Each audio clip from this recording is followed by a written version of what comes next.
Okay, we are live. Another unplanned live. The goal was to get to a point where I was going to do a bit more of these consistently, to a point where I would schedule them.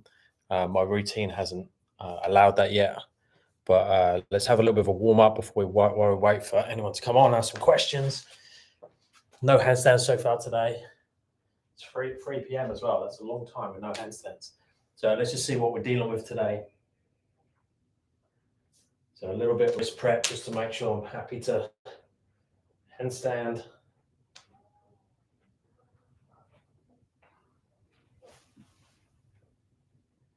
Test, balance, see how easy, see how the body feels. Shoulders, hips, old man hips now. 49 in July.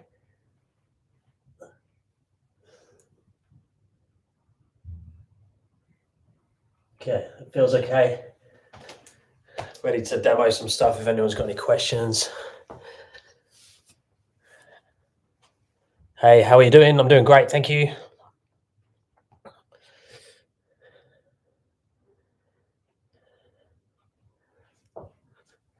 We got 6 on so far. Who's got training questions? Fire away. Handstand press, handstand balance, handstand push up. Hi, Paul. Just want to say thank you, as I learned from one of your videos, to single bar handstand. Awesome. Yeah, single bar handstands is a fun one. I really enjoy that. I still want to get up to the point where I'm comfortable to handstand on a high bar, you know, do a muscle up and then press or crow up to handstand or something on a high bar. I could do it on like a medium high bar, but I'd love to do it on a higher bar. But it just needs to put the time in to do that transition. I find when I do a muscle up, because my muscle ups aren't great, I end up with a different hand position on where I would balance, you know, handstand on a bar. Okay, let's do a little bit of bent arm prep. Let's go crow to handstand. We just spoke about that. So go nice and slow.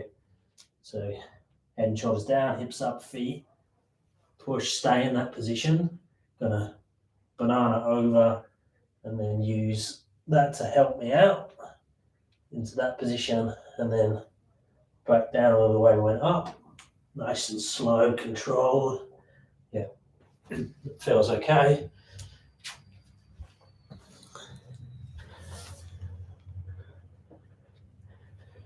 Me too, that's my goal. Please do a tutorial when you get the muscle up to handstand. Yeah, I think that's very specific on the hand placement, the bar you use and everything in between. So having a consistent practice on a decent bar that's low enough, not too scary. What would you recommend when working towards elevated handstand push-up? Eccentrics. So obviously making sure that you've got a decent controlled handstand, crow to handstand, that type of thing. Decent controlled handstand push-up before you start going to an elevated deficit version. Make sure you've got a strong shoulder stand so you know where you're going to. So, you know, making sure that you can hold, just find the other IKEA step. So either doing it on steps or P-bars or a mixture of both, but just making sure that you're comfortable in a handstand on an elevated surface. So the top of the movement. So making sure you're comfortable in that position, and then you're comfortable in the bottom, which is the shoulder stand. Make sure there's some room to play around in both of those. And then slowly play with eccentrics. I'm a bit restricted by the height of the ceiling here, but coming down to that shoulder stand position. I had to move that way because of my cap there when I went too low. But slow controlled eccentrics is the key. You get lots of time and attention, really understanding that pathway, coming to that angled bottom position. That shoulder stand position is so important.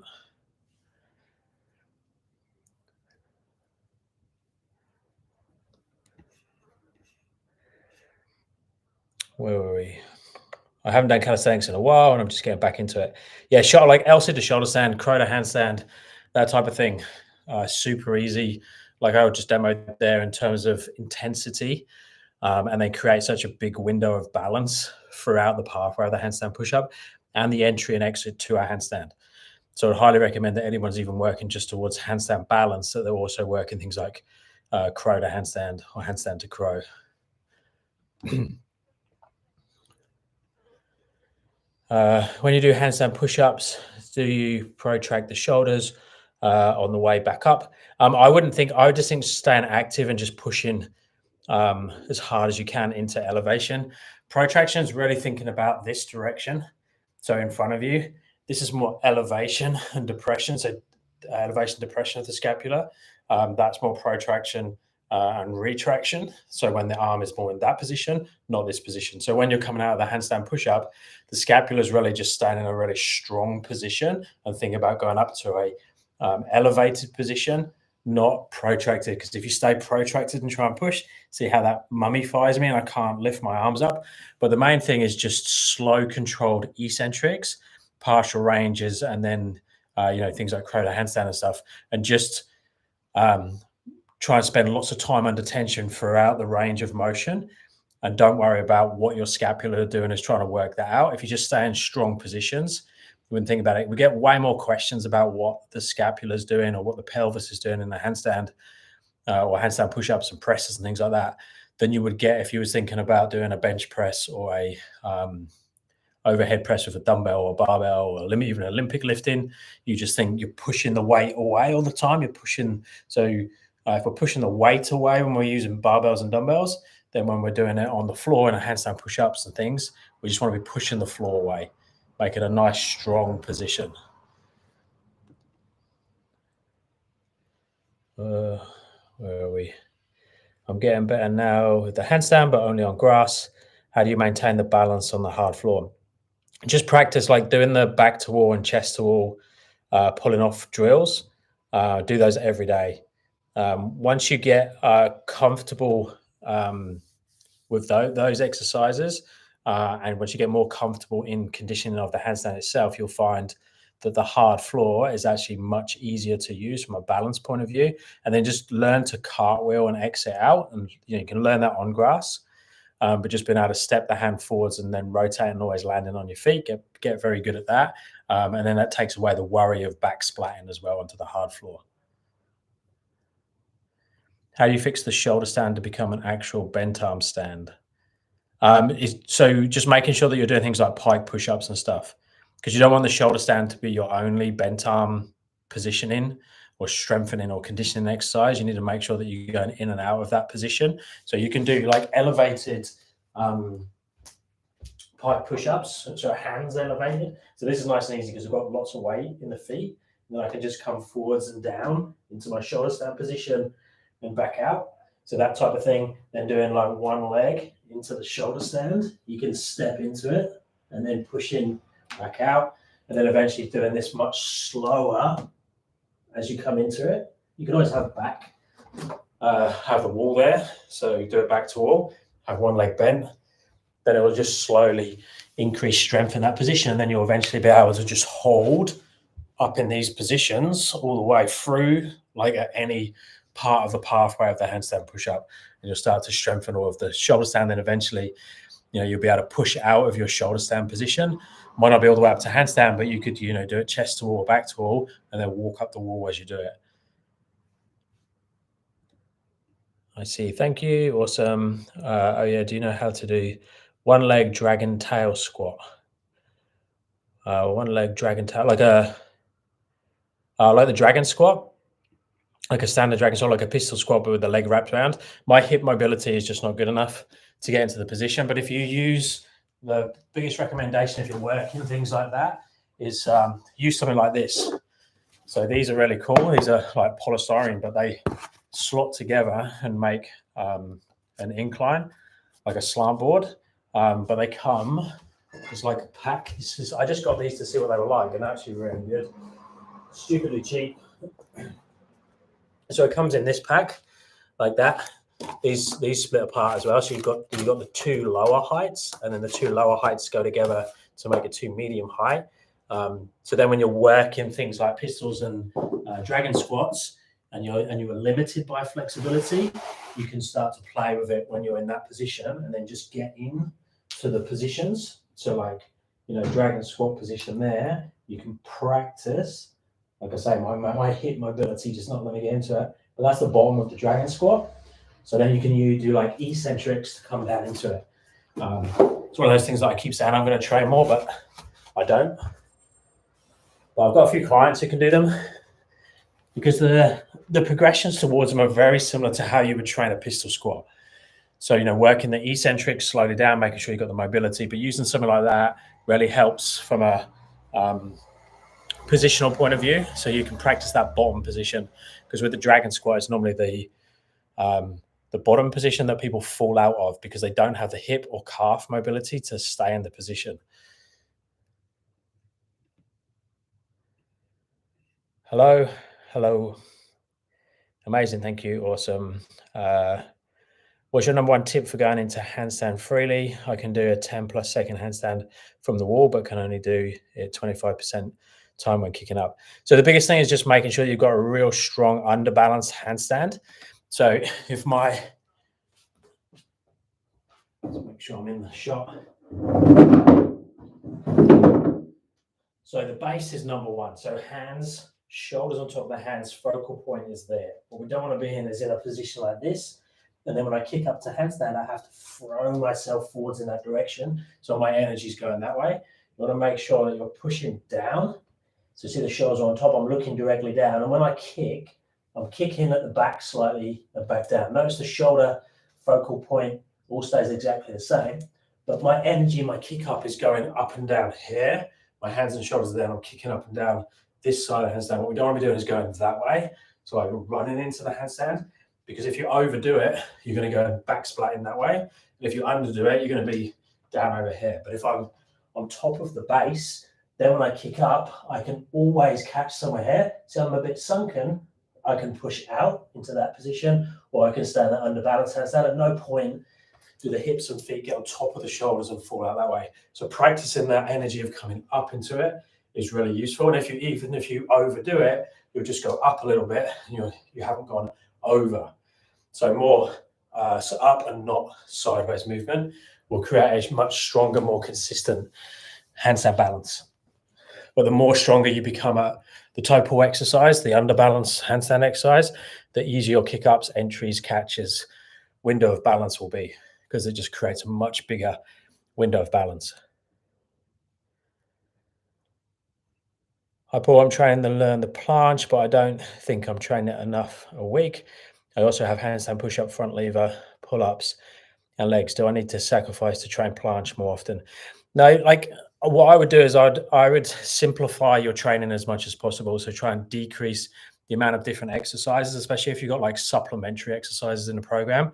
I'd scrap most of those and try and have, for planche, you just need 1 or 2 exercises. Planche lean, and then a tuck planche variation would cover most people. Just 2 exercises, and do like 5 or 6 sets of those in quality positions, but do them 3 or 4 times a week. Probably if you could aim for 3 times a week and then see if you make progress that way. But it only takes 10 minutes to do a planche session, and you can superset planche and front lever together. So we work, rest, planche, front lever in that way. Keep it super simplistic and just make sure that you're getting enough time and attention in a good position when you do it. A lot of people, when they try and go into planche positions, they use so much energy trying to get into the position. When they get there, they don't actually have much quality time in a good position. So make it as easy as possible. So if I'm going to do a tuck planche, I just externally rotate the hands, protract, go into the position I want with one toe touching the floor, make sure that's perfect, and then lift up from there.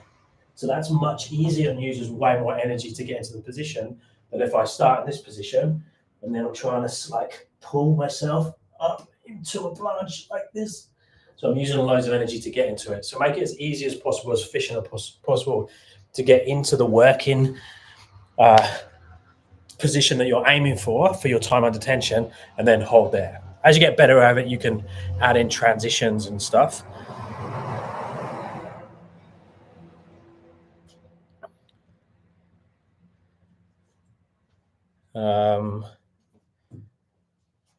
Do you have any tips for planche? Sometimes, sorry, my son's just come home from school. Okay.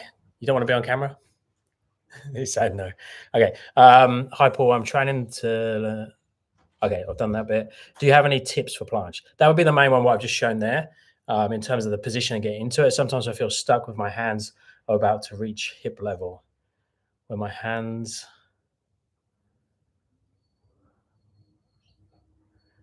Not sure what you mean by hands are about to reach hip level. Tips for planche. Yeah, I'm not sure what I mean by that. I feel stuck with my hands are about to reach hip level. Yeah, just to explain a bit better what you mean in terms of position. It's hard to, obviously things are much easier to see with a video. Hi, can you give me some tips on the bent arm press handstand? Yeah, bent arm press handstand, I would go crow to handstand. If you can get crow to handstand, then a bent arm press handstand is much easier. With any of the press handstand variations, you just want to video yourself from the side and check you can get into a position where your hip is on top of the hands. So on top of the back of the palm. So think of hip crease, so here, being on top of the heel of the palm. So from there, I can't lift up now because I don't have enough weight forwards and the hip isn't on top. As soon as I can get the hip to be on top of the hands, look, then I can press, whether that's bent legs like that, like a froggy position, or there. But if you look at that position when I go up, it's the same in the crow to handstand as well. So working concentric of some variation if you can do it, maybe partial range, but normally with a bent arm press you might not need to, but eccentric is your friend. So on any of the calisthenics skills, lots of quality time under tension on the movement that you're trying to do, as slow as possible through the eccentric pathway, but make sure you video from the side. So like what I was talking about there about placement of position is really easy to see if you video from the right angle and like pause just before you get stuck or before you fall, and it will normally make sense. So you'll see there's way too much weight on one side than the other, or you can see that you're not pushing enough, or positions are just out, and you're making it really hard and inefficient for yourself. But again, obviously it's hard from a question like that without seeing videos of people and what levels they're doing and what progressions and things. Hi, can you give me some tips on the bent arm press handstand? I'm reading the same question over and over. Okay. Also with a handstand push-ups, I can feel I can do more reps than I can, but my hips fall back at the fifth, force me to not do any more reps. Is this a balance issue or a hip issue? It'll be a balance issue, or in terms of your body position is changing as the repetitions increase. So think of it as like a standard handstand position. If you hold max handstand, you start off in your most efficient. Normally you start off in your most efficient position. It looks really good. And then over time your body sinks and your body will start to arch, it will start to banana, and you'll sink down and you'll get shorter and shorter. And there'll be a certain point where you can't hold it anymore and too much weight goes on one side and you'll fall over. Exactly the same happens in the handstand push-up. So normally what happens is as we go down on the handstand push-up, like let me demo. So if I do a first rep of handstand push-up, so normally you have a clean rep, everything looks nice with no real sinking. But on this one, when I come down, as I'm getting tired, I start to arch. Now I arch even more as I come up. Now my start position on the next rep is arched. So now I'm starting to collapse even more this way, and then I arch even more coming out. And now, if I don't reset the start position, I'm starting off in a faulty position on that next rep that's inefficient. So that can work in two ways. That can work in that you're not allowing the body to go into a funkier position or not so good looking position, and that's what's making you fall out, or the going into the ugly position is a faulty position that's making it harder. So you're going to try and work out whether you're just not adapting to the body getting tired and changing the position to allow for that, or that you're doing something, you're actually falling out of position. So a little bit going on, but again, if you can, when you get to the top of the position, like after your rep, when you get back to handstand, try and stack everything back out again, make everything as clean as possible, as efficient as possible, then start your next rep. Normally the eccentric can be quite clean. The concentric might have to be a little bit ugly, but then try and reset when you get back to the top. Bro, I'm doing tuck up, kick up for handstand, hold, but I am falling forward because my lower spine bend Please help.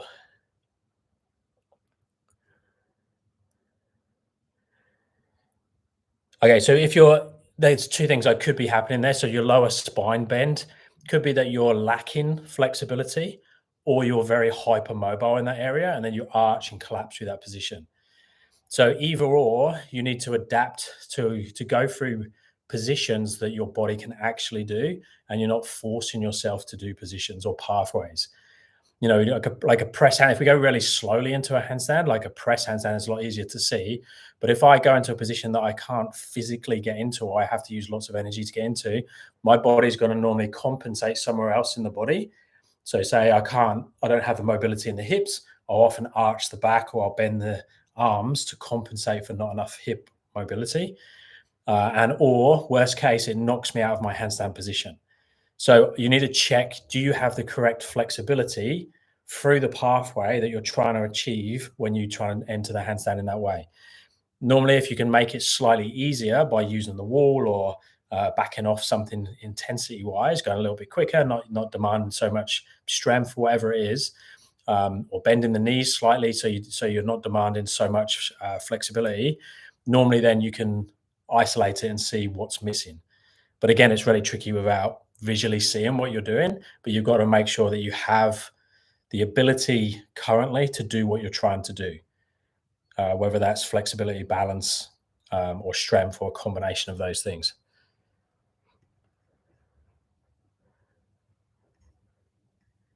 How do you fix the shoulder stand to become an actual bent arm stand? Cool, thank you. I will try leaning forward more, raising one leg. I appreciate you. Yeah, perfect. Yeah, all the different Pike push-up variations will work on that. Let's just repeat of that question we just answered.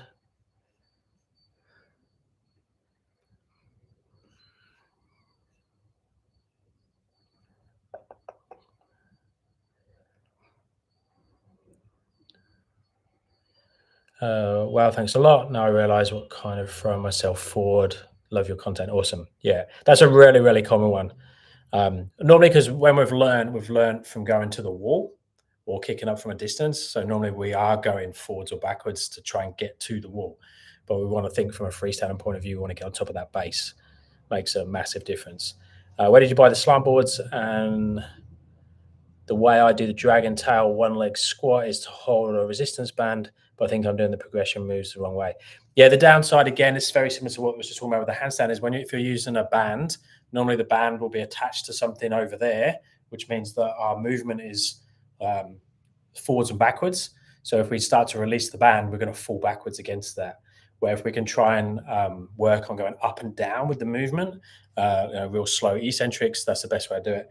And the slant board things I got from, I think they were from Temu. I think they were from Temu. I know Amazon have got them as well. They're quite common. You'll see, because they're made of like polystyrene, I think people don't think they'll be strong enough, but they're really good and super cheap. So they're perfect, and they don't slip as well. I mean, you can make them. I was using a plank of wood and a yoga block before, but they work much better.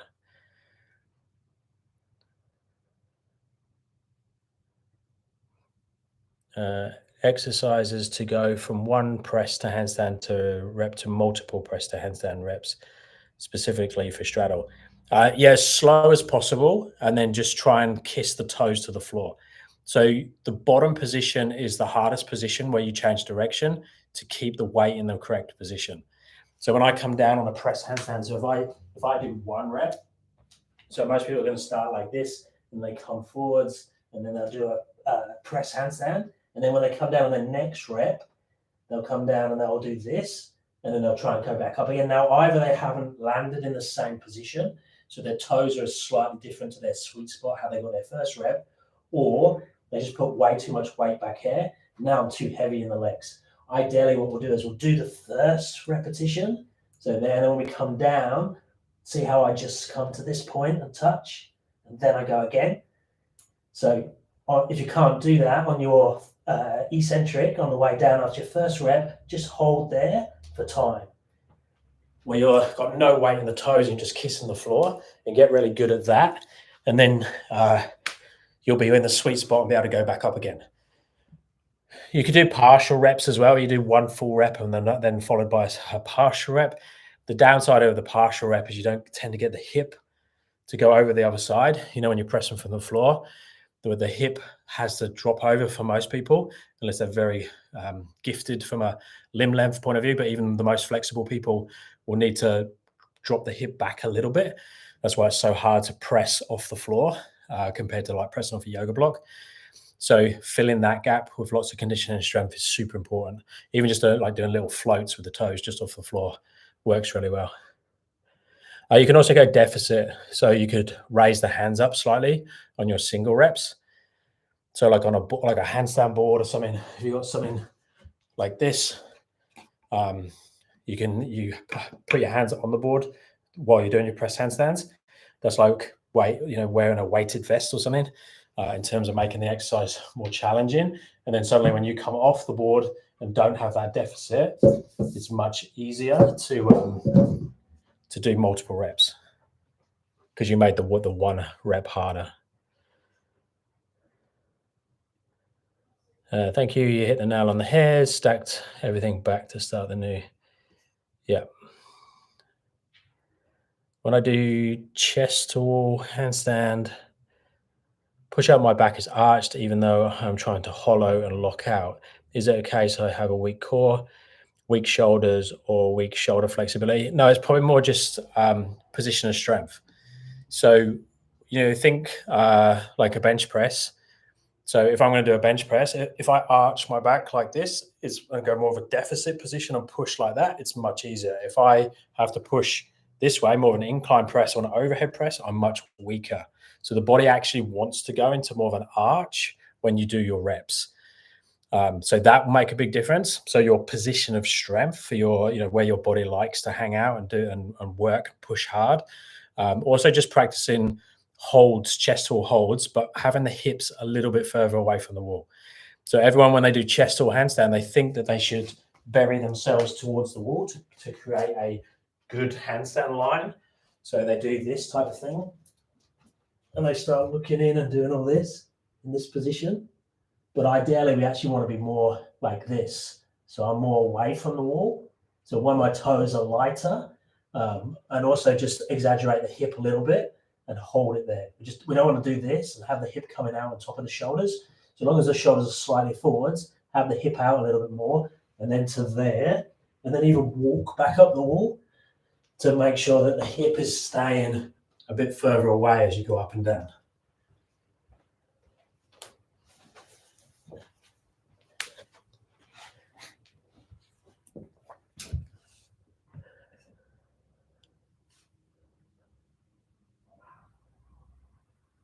Try to fix the scapular movement.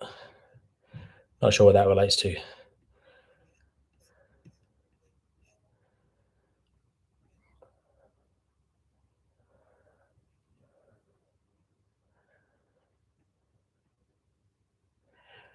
Try to fix the scapular movement. How? Like overhead press, scapular depression.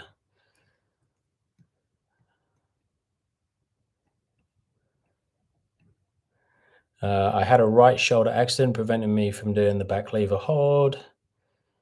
Any mobility exercises for the right shoulder? I think my problem is internal rotation problem. I would do as much hanging variations if you can do, like the skin the cat type stuff is really good.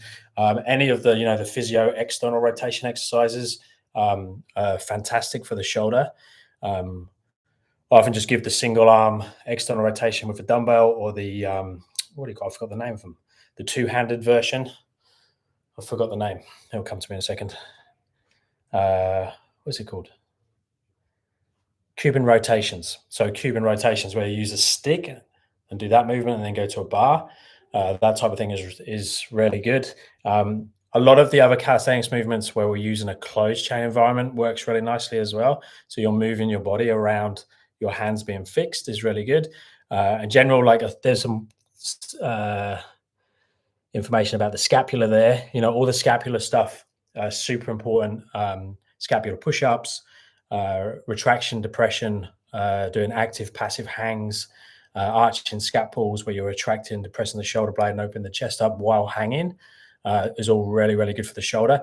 And then the biggie is thoracic mobility. So most people don't have enough mobility in their upper back, in their thoracic spine, and then their shoulders, the shoulder blades, their scapula, and the shoulder themselves compensate. Even the low back compensates for stuck upper back. So if I'm in this position and I'm rounded and stuck, you know, like we all sit like this all day long, I can't get my hands above my head now. So I'm like trying to open my shoulders up by using the shoulder. But if I do this with the scapula, the thoracic spine, now I've opened that up, look, I can put my arms above my head, but I actually haven't changed the shoulder angle. All I'm doing is changing the spine. So that can be really important in terms of shoulder rehab, prehab, is just having enough range of motion in the upper back.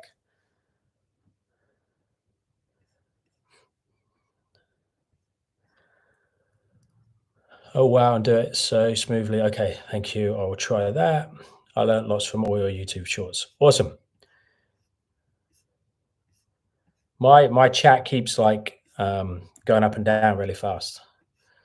So I'm not sure if I'm catching everyone's.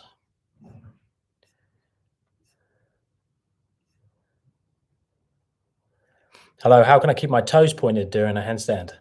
Normally, if your body doesn't want to point your toes in a handstand position, it normally means that you're lacking mobility somewhere else in the body. So you're compensating. So the body's really good at compensating somewhere else. So one little test you can do is just open the legs a little bit. So instead of having the legs together, open the legs a little bit more, bend the knees a little bit, and then just see if you can point your toes, like a mini tuck position. That can help identify that. But it's probably muscles around the hip and or the shoulders, or normally both throughout the body. You can feel it if you go into like a line drill on the floor, laying on your back or your front, and just try and lengthen the body. Make sure your biceps are by your ears, make sure your hands are extended, and then do everything, and then try and point your toes. You'll probably feel like what's struggling. But hanging is probably one of the best ways to fix it if it is a mobility issue, because you don't have to identify where it is. If you just hang every day, ideally not being able to touch the floor, so you're lengthening, it just lengthens all of the body and will just attack all the weak links.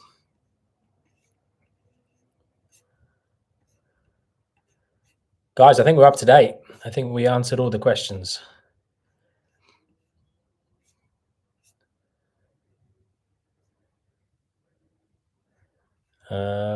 I have been practicing handstands for close to a year by now, and I can barely hold a free handstand for 5 seconds.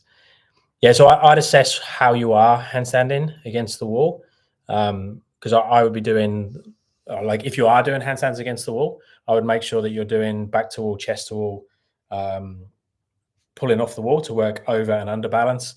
I've got lots of handstand videos on YouTube on how I would learn the handstand, and how I teach it is more or less how everybody teaches it, especially in the gymnastic strength world.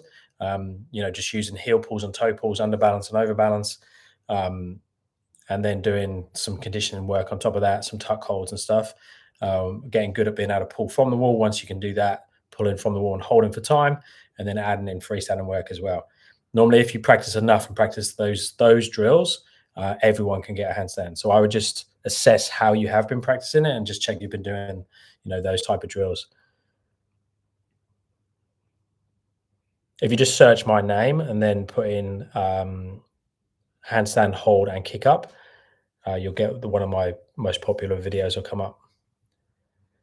With handstand to 90 degree, how do I push back up for the 90-degree position? When I push back up, I can't touch the position and I fall forwards. I'm trying to get vertical. If you raise the hands up, it's much easier. So if you raise the hands up, so I'll do them often on the bumper plates. So these, or some lower P bars, even like the IKEA steps. So doing it on there, I've got lots of videos on the 90-degree handstand push up, and I show how I go between like a bent arm planche to a shoulder stand and just get really good at that transition. It's a bit like we were talking about earlier with the dragon squat. If you're not great at the bottom position of where you need to change direction, you're always going to struggle, because you've got no room for error at the bottom, and that's where you're landing and trying to change direction and push back out again, which is the hardest part. So it's like doing a overhead squat with a barbell, but your squat position at the bottom is terrible. you know, you're never going to be able to push that bar back up again. One more question. When you kick to handstand, do you generate force by pushing off with the bent leg or swinging the straight leg? Both, but it's very, very tiny. So you want to reduce that energy as much as possible. So if you watch when I kick up to handstand, so I'm going to push a little bit more probably off this leg, the leg I'm pushing off of. So for me, it's the left leg, because I want the energy to go up. I don't, the risk of swinging this one is that it swings and it takes me over that way, which is cool if you're going to the wall because you'll hit the wall hard, but it teaches a bad habit then when you go to freestanding. But if I do this, actually I said I kick this way, don't I? I don't, I kick that way. So that way, so my right leg is going to do most of the work here. This is going to come up a little bit, but they're probably doing like, I don't know, 20% of the work. The rest is being done because I've already got 80% in my upper body. So like when I come back down again, see how lightly I touch? So like if I had a pressure pad on the floor, that wouldn't have much force pushed into it because I've got majority of my weight in my upper body already. So if you imagine the opposite, so you'd have 100% of your weight in your feet, and then you suddenly put all your weight into your hands as you kick up, you're going to have to really sweep the leg and push as hard as you can off the floor. But ideally, it should just be like you're floating up to handstand and you've got all of the weight already in your upper body. Hey, Paul, really enjoy your content. Awesome. Appreciated. Makes sense. Thank you. Awesome. How would you recommend a beginner to start getting into calisthenics? Just make sure that you have your basics down. So, you know, have good mobility or a good mobility plan that's just hits the main areas, hang in something for the quads, hip flexors, something for the hamstrings, and something for the spine.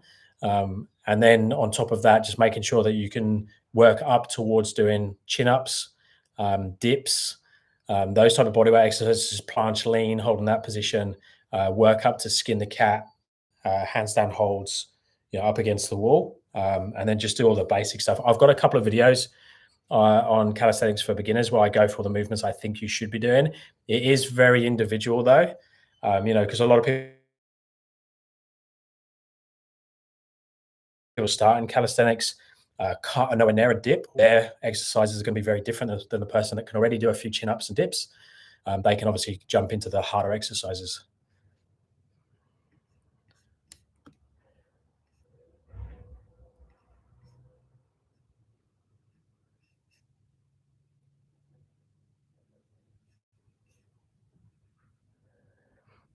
I just had an error message come up. I'm taking it you guys can still hear me. Okay, what's the easiest way to handstand press on dip bars? So the high dip bars? So it would be, for most people, it would be like a bent arm press to handstand. So going through an L-sit position and pushing it up. I'm assuming you're meaning like the yellow bars over there, the yellow and black bars. So going from like a crow handstand type movement up into the handstand. Because the other thing with doing stuff on high bars like that is that you need it to be very focused on pushing down onto the bar and pushing your body up.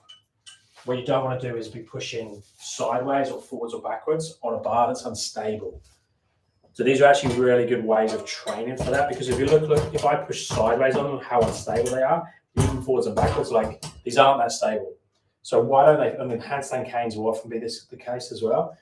So what stops them falling over when I go up into a handstand on them is that I've got constant energy pushing straight down. So when I push straight down, look, you can't move this now because I'm pushing directly down on it. So then when I push up on top, so if I come up to like this position and then push out, down constantly, I'm using some bent arm. I've got a decent crow handstand on the floor. I can easily get into that position and go up. But what I don't want to be doing is pushing sideways, forwards or backwards. Even like doing a straight arm press on it, you can put a lot of force going forwards and backwards unless you're have a very clean press handstand already.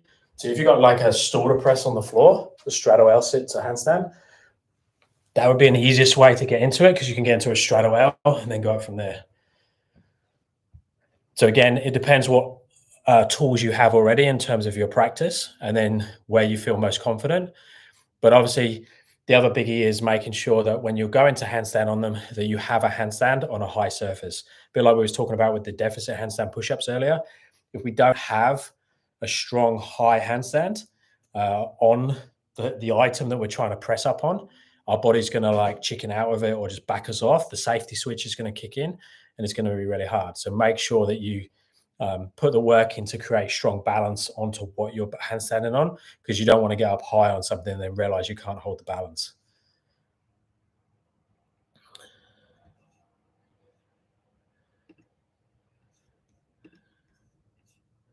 Okay, this is doing funky stuff again.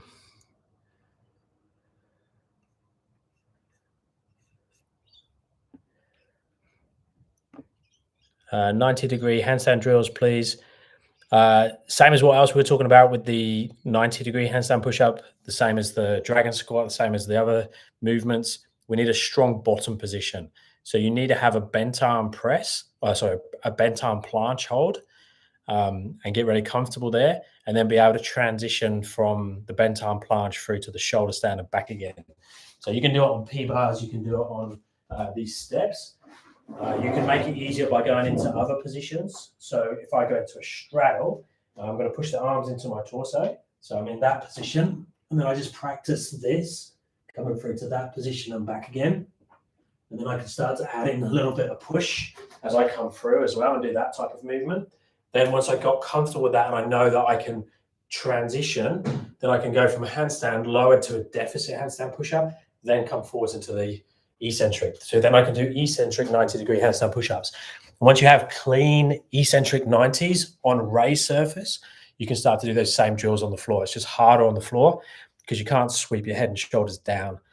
Again, I've got lots of videos on 90-degree handstand push-ups. Just stick my name in and put 90-degree and you'll get them come up. And I'll go through all the different progressions on there, because you need to, again, work out where your strengths and weaknesses are and attack it through your strengths while you're working on your weaknesses. Thank you. That was so smooth. Awesome. I'm facing joint pain. Is it because I do handstand daily? Is it common?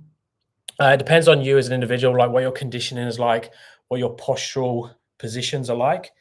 You know, if you've got bad postural positions, so if you sit all day long on a computer and you're typing like this, and then suddenly you go into a handstand this way and put all your weight into it, it's often you'll feel it in your joints. If you're hypermobile, but posturally tight, which is really common. So the postural tight person thinks they're actually tight, but they might be hypermobile and not realize it. And then what that means is, for a hypermobile person, is that they're dumping all their energy into their joints, not their muscles. So you'll feel like your joints are aching and stuff all the time. I'm a massive believer. Like, I'm 49 this year, and I can feel my body if I don't keep up with some good habits. So like drinking water, taking magnesium every night, high levels of vitamin C, fish oil and stuff like that. If I miss any of those, it might be a bit like, it might be my head a little bit, but I can definitely notice that my joints ache a little bit more when I don't do that. So making sure you can do that. But in terms of the flexibility side, to see whether you're hypermobile, if you just put your hand up like that and then just pull your little finger down, see how far my little finger moves. It doesn't move at all. So I'm the opposite to hypermobile. So I have to really fight for my flexibility positions. But what that means is, if I get an injury, I'm more likely to stress a muscle or injure a muscle, and less likely to injure or stress a joint. Where the flexible person, if they're hypermobile, if you do that and you've got 90 degrees of that little finger, then that means that you're more likely to dump into your joints what your weaknesses are, or what your weak links are. Because everyone, like, doesn't mean if you're hypermobile that you're weak. It just means that that's a certain type of body. It's no different than me being short compared to someone who's tall. You need to train towards with your strengths and weaknesses of your body type, and there's pros and cons for everyone's body type.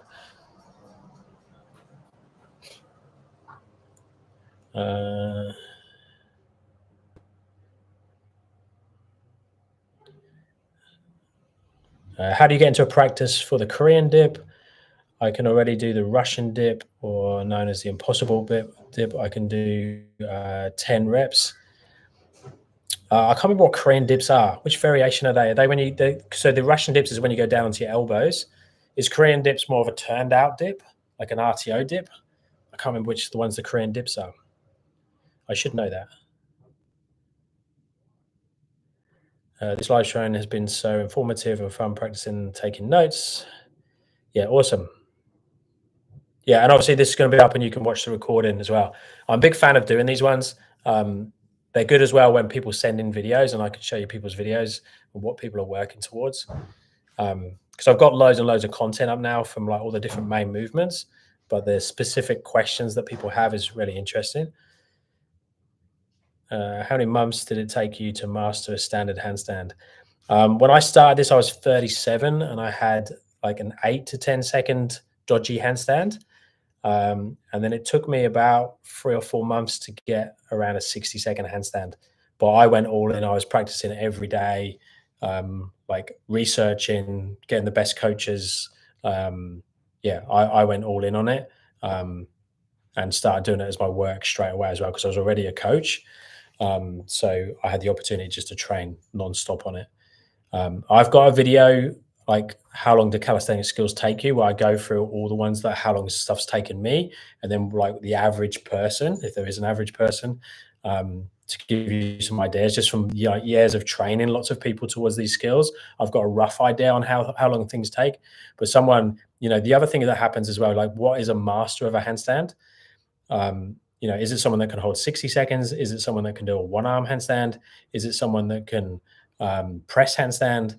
So, and that changes as you're doing it. Initially, you're like, I've mastered the handstand when I can always hold a 10-second handstand.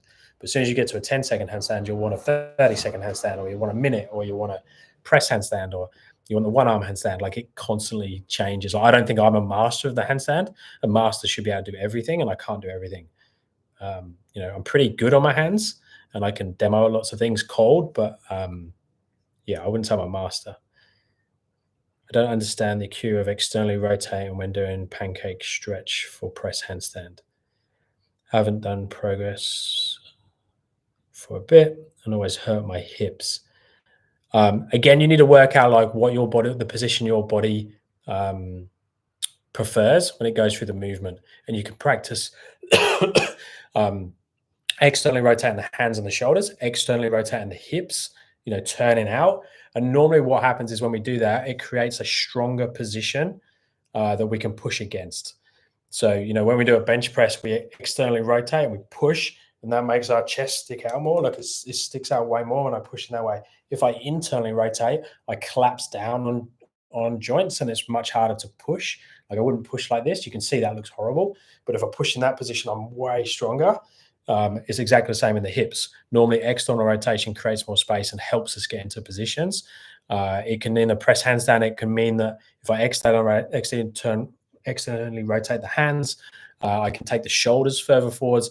I can also take the hands a little bit wider, which allows me to take the head and shoulders down a little bit lower compared to the hips, which helps to pull me up. But it is all down to your body type and what your perfect position is for your press handstand. So normally, if I'm in a pancake position, like if I internally rotate, so if I'm going to go into a standing straddle position, if I internally rotate, so if I turn my hips in, look, I can't get my head down now. It doesn't matter how wide I am.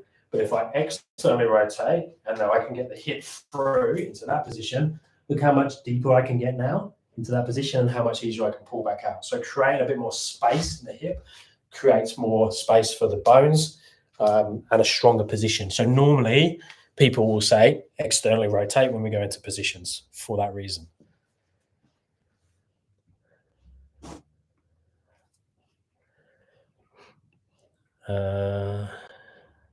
Hopefully that helps.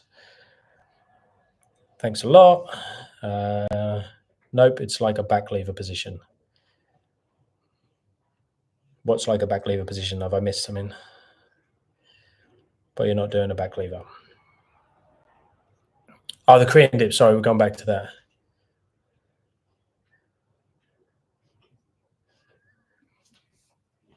Just trying to get my head around. Yeah, so that would be like like leaning forwards into the dip position. So you can do like the push-ups on the rings where you come down like pelican push-ups and back again. I'm assuming that would be good because that takes you down to like a back lever position. The RTO dips are fantastic. So rings turned out, or have a supinated grip on a bar and do dips that way on a straight bar. So like that, they can be really good. But the RTO dips are fantastic on the rings. They take you down to like a back lever position, and you can lean forwards into them. But they're so good because you can slowly rotate the ring out, depending on what progression you're on. But it's not something I've really trained that much. I did train RTO dips when I was working on back rolls on the rings and stuff, but I didn't take it that far. So I don't have much experience with them. So probably not the best person to ask. Big fan, sir. Thank you very much. Thanks. Okay, are we up to date now? I think we might be up to date with the questions. Where are we at? 50 minutes. Okay, we're now at 51. Let's stay on for 60 just because it sounds cool. So any other questions? I think we've hit most things today. Press, handstand push-ups, handstand balance. Haven't had one-arm handstand question, or I've had a planche. How can I enhance my wrist strength? If it's for handstands, handstand push-ups and stuff like that, the handstand. So all your body weight strength exercises will condition the wrist and make them stronger. I'm a big fan of doing some sort of hanging work, skin the cat, that type of thing. But just slowly conditioning. I wouldn't be worrying about doing separate wrist exercises, like doing curls and that type of stuff with dumbbells and that. I wouldn't do any of that. I would just use your calisthenics exercises. And if your wrists hurt when you're doing stuff, just back off to easier progressions, but increase the time. So it's not so intense, but you're increasing time. And then over, as the days, the weeks, and the months go past, slowly build up that position. Planche drills for a tuck planche, like understand how to protract. Planche is all about protraction and pushing up and slightly forwards. Everyone thinks a planche needs to go really far forwards with the shoulders. So you get a lot of people that are doing a tuck planche, but their shoulders are so far forwards of their hands, they've got nowhere to go to. So as they increase the legs coming out the back in the planche, you want to slowly take the shoulders further forwards and not go too far forwards for the more basic positions like a tuck planche. A tuck planche is all about being in a ball. So, if I do a tuck planche now, so if I do one here, notice how much my shoulders go forwards with my hands. So there. So not a lot in that position. It's only when I go out to harder positions that my shoulders start to go forwards to compensate for the hips and legs going backwards. But learning how to protract, not seeing your shoulder blades in the planche position is super important. I stopped doing pike push-ups and only practice handstand push-ups. Is it bad? For planche drills, or is that different? Take it that's a different question. No, it's not bad in terms of you just need to check that you're doing enough time under tension and work in reps. So if the goal is a handstand push-up, but you can only do like one partial range, that's not enough volume. So you need to do pike push-ups to get strong enough to do the handstand push-up exercises. So when you're ready to do that next level, it's like going, I'm going to go to freestanding handstand push-ups because that's what I want, but I can't hold a 5-second handstand. You're just going to be falling over constantly. You're not going to get enough work in reps. So yes, it's perfect when you have enough ability to do it. What is the easiest entry for a full planche? It's down to the individual in terms of how they're training it. I've got closest to a full planche from going like L-sit to planche, and even just leaning into the position and lifting the feet up. It's all down to the individual. And like I've got close to it ish with handstand to planche as well, but because your legs are coming down quickly, it's very hard to hold there for any amount of time. I'm not an expert at the full planche, but I would just build it through straddle planche. Become an expert at straddle planche and half lays, and then you'll have a favorite entry that you'll be best at. Some people like L-sit to planche works really nicely.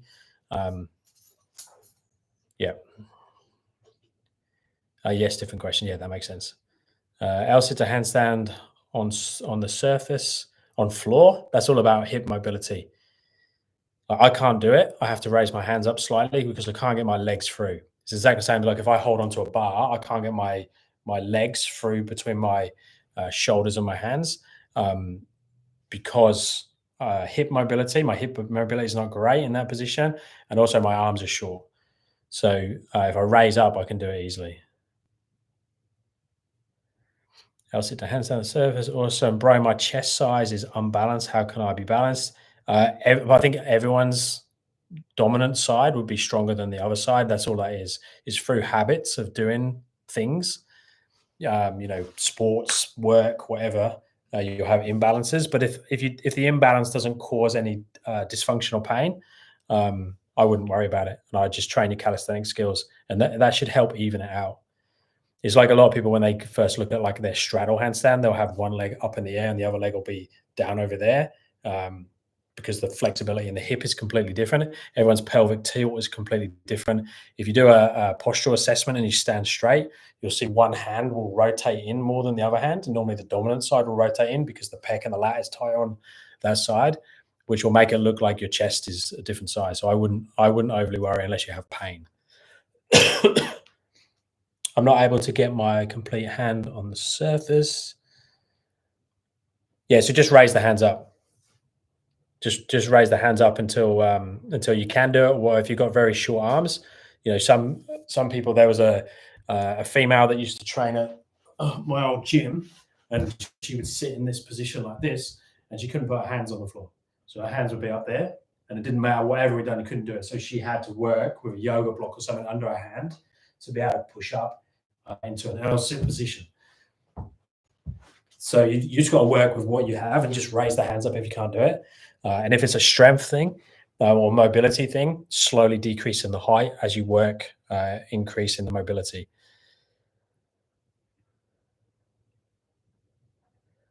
Is it important to take away the fingers one by one when learning to one-arm handstand, or can you lift one hand straight away? No, I would go fingertips, and then start to take a thumb away to get up onto fingers, and then one finger. I wouldn't go like 5, 4, 3, 2, 1. I would go 5. So fingertips, get really good at that, and make sure you're dealing with the shoulder position. So make sure you're bending this elbow to compensate for the height of going up. So I go, let's see if I can do one cold one-arm handstand. Well, not cold, but I'm not warmed up handstand wise. But so if I come across here, notice the elbow bends, and then I'll probably go from there to one finger, and then from there take it away. So I wouldn't go 5, 4, 3, 2, 1, like counting down. But most people will need to go 2 fingers and try and get that for like 10-second holds before they start to go to one finger. Ideally, when you're doing those, you'll have equal weight in both hands. When you're doing 2-arm handstands, you'll shift weight across. There's no weight in this hand now, and I can come up onto fingertips. The fingers are only helping me from a balance point of view. I don't have lots of weight in them. And then you'll slowly take fingers away until you can get to one finger.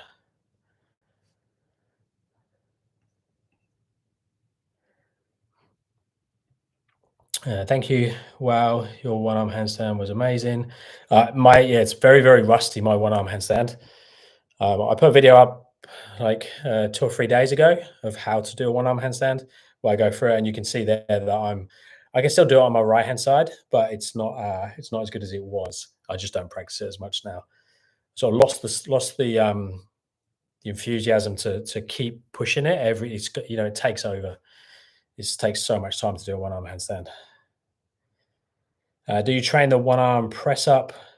No. If you mean one-arm press to handstand, no. One-arm push up is, that's if anyone's got decent strength in the upper body, can do a one-arm push up. I can do 15 pull-ups. Some please suggest to do L-sit during muscle up. Any tips?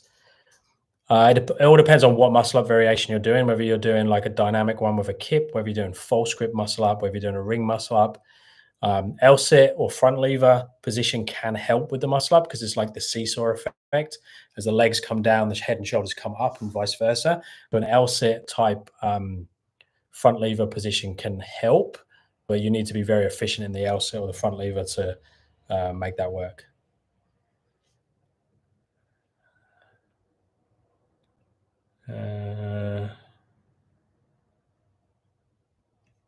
How to handstand from standing, please. Like a press handstand or kicking up into handstand. Lots of variations to do there.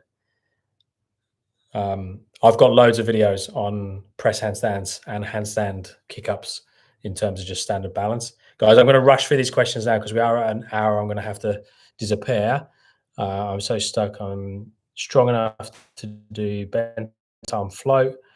I bend slightly in my arms and I can place my hips on top of my shoulders and float.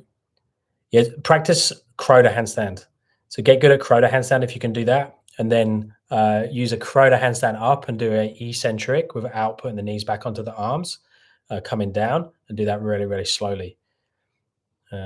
Amazing. I'll check out the tutorial. I meant, do you train the one arm pull-ups? No, not anymore. I did used to have eccentrics, one arm eccentrics, chin ups.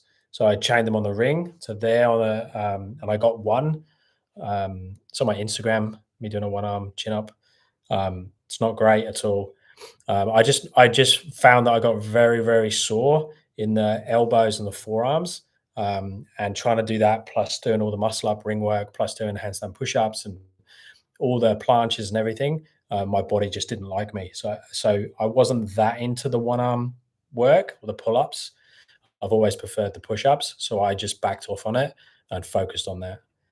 That's the trouble with a lot of the big skills, like the pointy skills, like the one arm handstand and the one arm chin up and stuff like that, is that it takes you so much away from the other things because you can't do all of it at once when you get to those ones. Yeah, I can't do the straight arm float. Okay. I feel that my feet are glued to the floor and I'm quite flexible. I can do the front and middle splits and full pancake. Here's what my press. Okay. So yeah, basically I'd have to have a look at your positioning. Your must be loading backwards somewhere.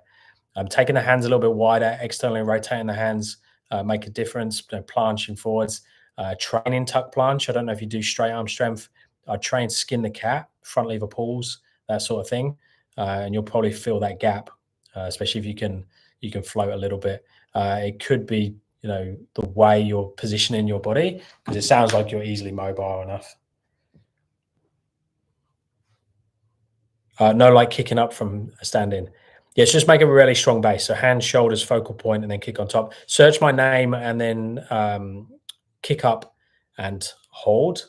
Well, I think it's kick up and balance a handstand. If you just search my name and handstand, you'll get loads.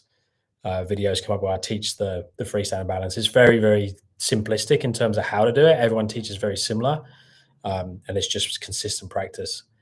Good how you can explain the body mechanics bit by bit, which is not common in tutorial videos. Yeah, hopefully I'm trying to attack it from a different way. I'd come from a corrective exercise background as well, and I was originally an engineer, so I sort of look at things in that way. Why wouldn't it be necessary to train to failure with just body weight and no extra weights or hard skills? Why wouldn't it be necessary to train to failure with just body weight and no extra weights? I mean, you are training to failure a lot of the time, but normally it's skill that's stopping you as opposed to load. Initially, when you're doing like dips, pike push-ups, chest to wall handstand push-ups, that sort of thing, you can train to nail on failure. So you'll get close to it. But normally it will be skill that knocks you back, like the combination of the mobility, balance, and strength that knocks you out. So it's a little bit different. But normally you can get enough time under tension in the positions to create a response to make you stronger. Sometimes you have to get back to weights, but it's very occasionally. And I'd go back to dips, chin ups, skin the cat, that type of thing, and just push those really, really hard and try and not do too much weightlifting because it's sort of going in two different directions. Still coming off the wall, but I'm getting close. I appreciate the video. Awesome. That's fantastic. Guys, I'm going to switch off. We're 1 hour, 4 minutes. Let me know if you have any other questions. You can stick them down in the comments afterwards, and I'll try and respond to them. It's hard for me to get to all the comments, but if you keep commenting or keep hitting the lives, I can get back to you. You can contact me via the website as well for the coaching. I've got my app, and I'll be in the UK in August. So the workshop info is all down below in the description. Yeah. Have a great day. Enjoy your training. I will speak to you soon. Oh, Rosie's there.